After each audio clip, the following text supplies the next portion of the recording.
ಸ್ನೇಹಿತರೆ ನಮಸ್ಕಾರ. ಇತ್ತೀಚೆಗೆ ಇವಾಗ ದೊಡ್ಡಬಳ್ಳಾಪುರ ಸಮಾಚಾರ ಇದರಲ್ಲಿ ಒಂದು ನ್ಯೂಸ್ ಬಂತು. ವಿಚಾರ ಏನಪ್ಪ ಅಂತ ಹೇಳಿದ್ರೆ, ಹರ್ಷ ಸಾಯಿ ಅಂತ ಯೂಟ್ಯೂಬರ್ ಇದ್ದಾರೆ ಗೊತ್ತಾ. ಹರ್ಷ ಸಾಯಿ ಅಂತ ನೀವು ನೋಡಿರ್ತೀರಾ. ಅವರು ತುಂಬ ಜನಕ್ಕೆ ಗಿಲ್ಪು ಆ ಥರ ಎಲ್ಲ ಮಾಡ್ಕೊಂಡು ಬರ್ತಾ ಇದ್ದಾರೆ.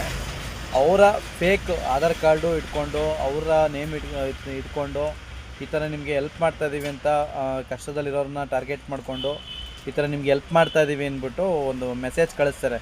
ನಿಮ್ಗೆ ಇಷ್ಟು ಲಕ್ಷ ಕ್ರೆಡಿಟ್ ಆಗುತ್ತೆ, ಇಷ್ಟು ಲಕ್ಷ ಕ್ರೆಡಿಟ್ ಆಗುತ್ತೆ ಅನ್ನೋ ಥರ ಮೆಸೇಜ್ ಕಳಿಸ್ತಾರೆ. ಆ ಅಮೌಂಟು ನಿಮಗೆ ಅಕೌಂಟಿಗೆ ಬರಬೇಕು ಅಂತ ಹೇಳಿದ್ರೆ ನೀವು ನನಗೆ 1,000 2,000 ಫೀಸ್ ಕಟ್ಟಬೇಕು ಅನ್ನೋ ಥರ ಏನೋ ಇದು ಮಾಡಿ ಒಂದು ನಿಮಗೆ ಟಾರ್ಗೆಟ್ ಮಾಡಿ ನಿಮಗೆ ಮೈಂಡ್ ವಾಶ್ ಮಾಡಿ ಅಮೌಂಟ್ಗಳನ್ನ ಹಾಕಿಸ್ಕೊಂಡು ಎಷ್ಟೋ ಜನಕ್ಕೆ ಮೋಸ ಮಾಡ್ತಾಯಿದ್ದಾರೆ. 3,000 5,000 6,000 ತುಂಬ ಜನ ಮಾಡ್ತಾಯಿದ್ದಾರೆ. ಹೇಳಬೇಕು ಅಂತ ಅಂದ್ಕೊಂಡು ಇವತ್ತು ಹೇಳ್ತಾಯಿದ್ದೀನಿ. ದಯವಿಟ್ಟು ಈ ಥರ ಆದಷ್ಟು ಹೆಣ್ಮಕ್ಳ ಮೇಲೆ ಟಾರ್ಗೆಟ್ ಇವರು ಸ್ವಲ್ಪ ಹುಷಾರಾಗಿರಬೇಕು. ಈ ಥರ ಎಲ್ಲ ಯಾರೂ ಕೊಡಲ್ಲ ಸ್ನೇಹಿತರೆ. ನಿಮ್ಮ ಪಕ್ಕದ ಮನೇಲಿ ದುಡ್ಡು ಕೇಳಿದ್ರೇ ಕೊಡಲ್ಲ. ನೀವು ₹1 ಕೇಳಿ ಯಾಕೆ ಅಂತಲೇ ಕೇಳೋದು.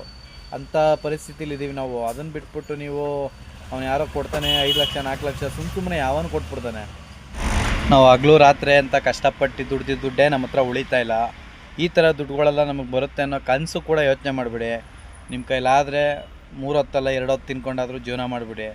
ಸಾಲ ಮಾಡೋದು, ಸಾಲ ತೊಗೊಳ್ಳೋದು, ತಿರ್ಗಾ ಈ ಥರ ಎಲ್ಲ ಮಾಡೋದು ಮಾಡಬೇಡಿ. ತುಂಬ ಸ್ವಂತ ಅನುಭವ ಸಿಕ್ಕಾಬಟ್ಟೆ ಅನುಭವಿಸಿದ್ವಿ. ಬೇಡ ಸ್ನೇಹಿತರೆ, ಇದ್ದಷ್ಟು ಜೀವನ ಮಾಡಿ.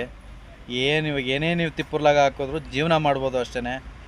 ಸಾಮ್ರಾಜ್ಯ ಕಟ್ಟೋಕ್ಕಾಗಲ್ಲ. ಅದೊಂದು ತಿನ್ಕೊಬಿಡಿ. ಎಷ್ಟಾಗುತ್ತೋ ಅಷ್ಟು ಜೀವನ ಮಾಡ್ಕೊಂಡೋಗಿ. ಈ ಥರ ಹಣ ಆಸೆಗೆಲ್ಲ ಪಟ್ಟು ಇರೋದನ್ನು ಕಳ್ಕೊಬೇಡಿ ಅಂತ ಮನವಿ. ಆದಷ್ಟು ಈ ವಿಡಿಯೋಗಳನ್ನ ಶೇರ್ ಮಾಡಿ. ನನ್ನ ವೀಡಿಯೋನೇ ಅಂತಲ್ಲ, ಯಾರೇ ಈ ಥರ ಮೆಸೇಜ್ ತಿಳಿಸ್ತಾಯಿದ್ರು ಅವ್ರ ವೀಡಿಯೋನೂ ಕೂಡ ಶೇರ್ ಮಾಡಿ. ಇಷ್ಟ ಆದರೆ ಫಾಲೋ ಮಾಡಿ ಸ್ನೇಹಿತರೆ. ದಯವಿಟ್ಟು ಈ ವಂಚನೆಗಳಿಂದ ದೂರ ಇರಿ ಅಂತ ನನ್ನ ಕಳಕಳಿಯ ಮನವಿ ಸ್ನೇಹಿತರೆ. ಮೋಸ ಹೋಗಬೇಡಿ ಅಷ್ಟೇ, ಇನ್ನೇನಿಲ್ಲ ಉದ್ದೇಶ. ಬರಲಾ, ಬಾಯ್.